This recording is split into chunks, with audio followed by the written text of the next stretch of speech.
Bu şık çantanın içinden çıkan ürün gayet korunaklı bir şekilde patfata sarılmış olarak çıkıyor karşımıza. Ve küçük bir jelatin poşetin içinde de süpürge başlığı ve diğer bahsettiğimiz 8 başlık mevcut. Ürün çalışırken buradan vakumlama, buradansa itme ve üfleme yapıyor. Filtresi ise bu iç kısımda duruyor.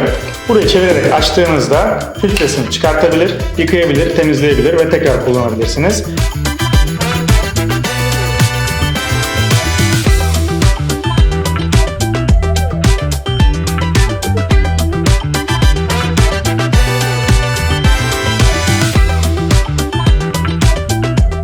Bu şarjlı mini el süpürgesine sadece sınırlı bir süre boyunca geçerli olan kampanyalı fiyatıyla marketekno.com'dan ulaşabilirsiniz.